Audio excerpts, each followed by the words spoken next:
Oke, assalamualaikum warahmatullahi wabarakatuh. Sebelumnya perkenalkan saya David Rahman 114 dari grup 3. Sini saya akan menjelaskan mengenai pembuatan kemiringan lereng dan garis sayatan. Oke, sebelum memulai membuat kemiringan lereng, yang pertama kita pastikan dulu terkait customize ini, kemudian extension. Nah, kita pastikan arc scan ini tidak tertentang ya. Oke, kemudian kita close. Nah, kemudian kita ke geoprocessing, kita ke arc toolbox. Nah, di sini kita akan membuatin ya. Oke, di sini kita ke 3D analysis tool, kemudian ke data management, kita ketin, terus kita ke detin. Oke, selanjutnya kita membuatin di sini ya, kita arahkan ke acara 3 kita.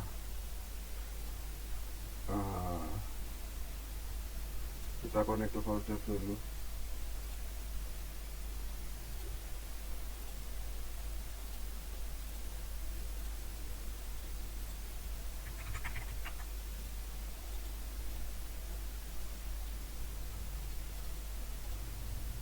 Oke, kita buat dengan nama tin ya. Kita save. Kemudian untuk koordinat sistemnya tetap kita pakai yang 49S ya. Nah, untuk input fitur kelasnya kita pakai yang kontur 5 clip. Nah, setelah itu kita langsung oke saja. Dan jika sudah akan bercentang hijau seperti ini dan penampakannya akan seperti ini. Seperti itu. Oke, kemudian kita akan mengconvert ya tin ini menjadi raster, yaitu pada 3D analysis, kemudian conversion, kemudian kita lihat from tin. Nah, ini tin to raster. Oke, untuk input tinnya kita masukkan tin. Nah, untuk output rasternya ini dibiarkan saja. Untuk data type-nya float, linear, observation kita langsung oke saja. Kita tunggu. Nah, di sini, nah ini sudah centang hijau ya. Jadi bisa kita lihat kalau mau lihat. Nah seperti ini, seperti itu. Nah, setelah kita convertin menjadi raster, penampakannya seperti ini ya. Nah, ini bisa di ataskan aja. Nah, setelah itu kita akan menggunakan yang namanya itu slope. Nah, slope di sini itu pada raster 3D analysis, kemudian raster surface, kita pilih slope. Nah, di slope ini kita masukkan data tin, dan kemudian untuk output measurementnya ini menggunakan percentage ya, karena tabel Van Zuidam itu memakai persen. Jadi kita oke saja. Kita tunggu sampai centang berwarna hijau ya, jadinya seperti ini. Nah, kemudian kita akan mereclassify dari data ini ya, dengan cara kita masuk ke raster reclass, kemudian kita reclassify. Nah, seperti ini. Kemudian kita masukkan input rasternya ini menjadi slope ya, dan kita classify. Kita ubah metodenya menjadi manual, dan untuk kelasnya menjadi 7 terlebih dahulu dan metode jadi manual seperti ini. Nah, untuk revaluesnya kita sesuaikan dengan tabel Van Zuidam, yaitu di 2 7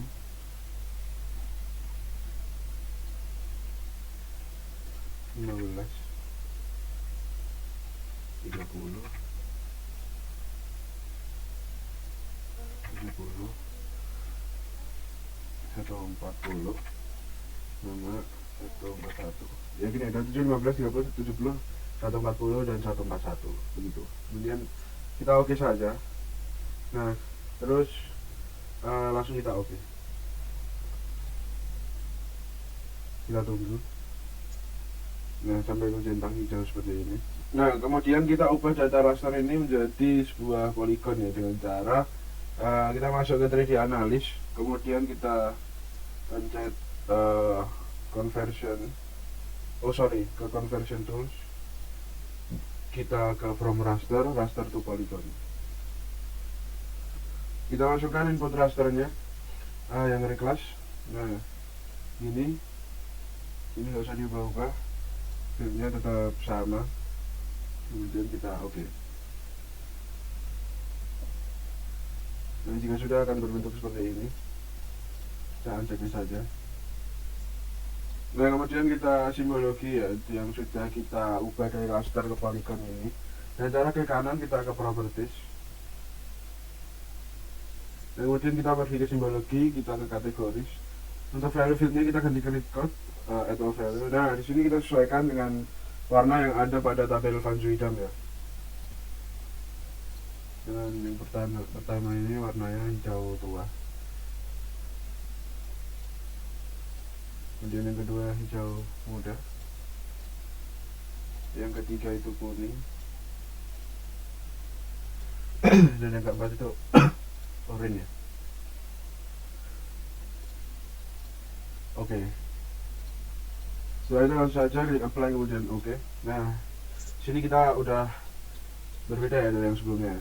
Nah, kemudian kita akan meng-add field ini ya pada open and record table.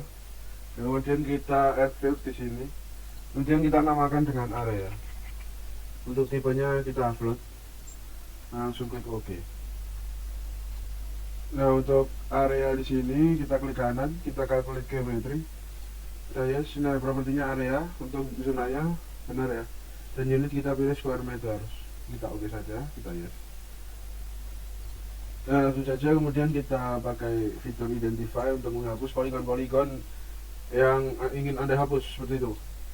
Nah, caranya seperti ini ya.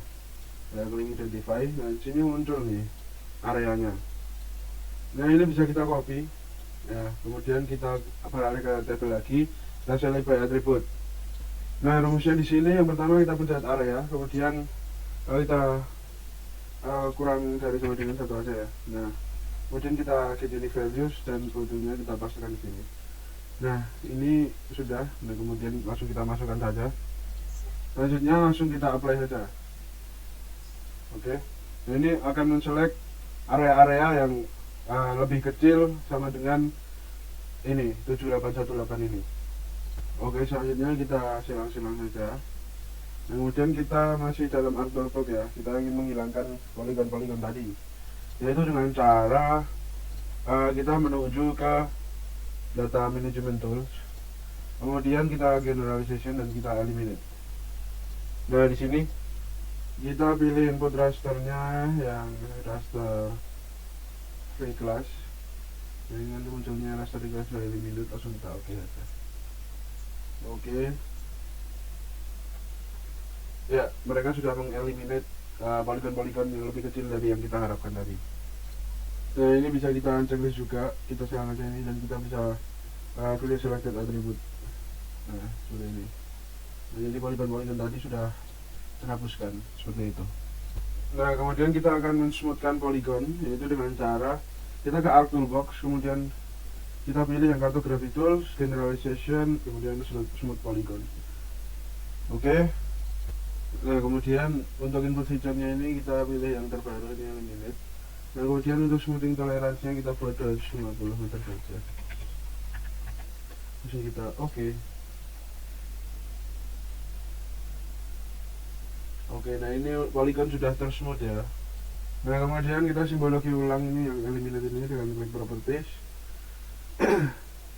Kemudian ke simbologi kategoris. Nah, di sini kita bisa impor.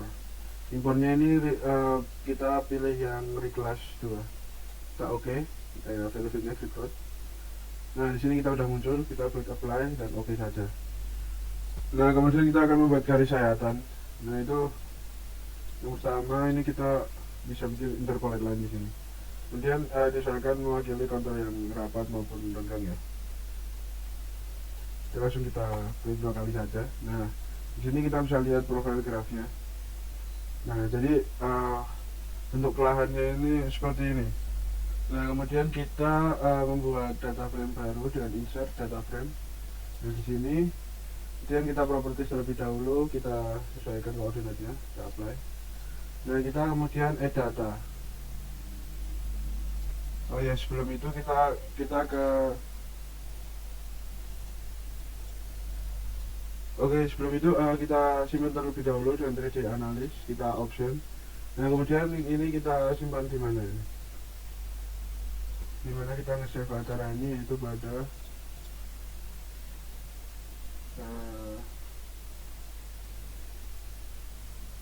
acara 3 ya. Oh, mohon maaf.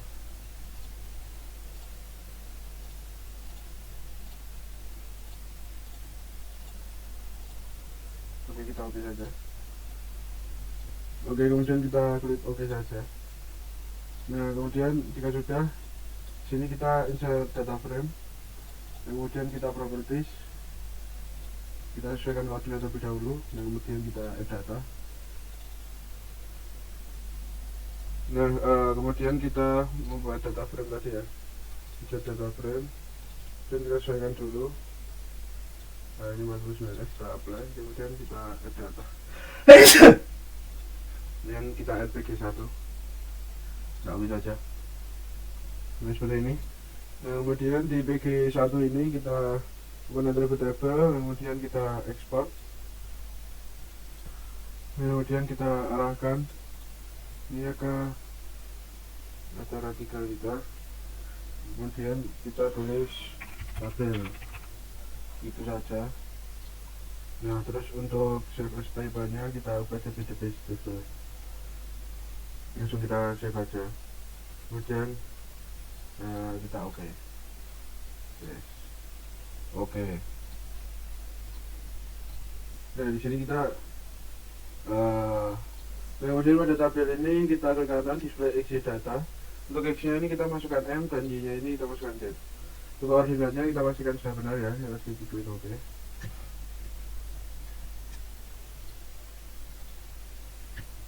Oke, nah kita uncheck saja pg1 ini dan kita zoom to layer. Nah, jadinya seperti ini.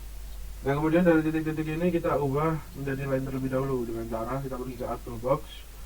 Nah, kemudian setelah kita pergi ke Art Toolbox, kita ke Data Management, ke Features, dan kita ubah Point to Line. Nah, untuk input features-nya ini ada table event, langsung kita oke saja. Oke, tadi terjadi kesalahan. Kita point to line itu fiturnya tabel event ya. Nah, untuk ini kita ubah ada 3 di sini. Kemudian kita namakan, jadi kita line itu saja. Kemudian kita save, kemudian kita oke. Oke, kita centang ya. Nah, jika sudah seperti ini kita uncheck saja table event. Nah, di sini sudah terlihat lainnya. Nah, kemudian kita layout view. Nah, di sini kita bisa atur penempatannya dengan cara ya seperti ini. Kita besarkan aja. Nah, kita zoom to layer pada layer ini. Nah, kemudian pada petanya, nah seperti ini. Kita kecilkan saja.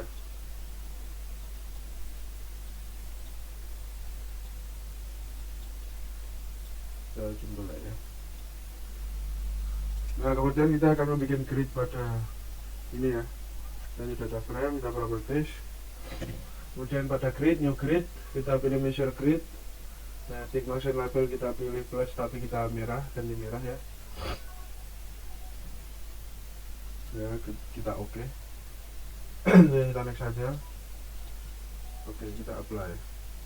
Nah, sudah terlihat ya. Nah, kemudian kita properties. Nah, di sini kita ubah menjadi left dan bottom saja. Nah, kemudian kita ke label kita top dan left bottom. Kemudian untuk fontnya ini kita ubah menjadi Times New Roman. Nah, kemudian additional properties. Kita tunggu sebentar dan kita ubah Times New Roman juga. Untuk number formatnya ini kita nolkan saja. Oke, kita apply. Apakah sudah sesuai dengan ekspektasi? Ya, seperti ini. Nah, segitu saja cara 3 pada ini. Kurang lebih mohon maaf. Wassalamualaikum warahmatullahi wabarakatuh.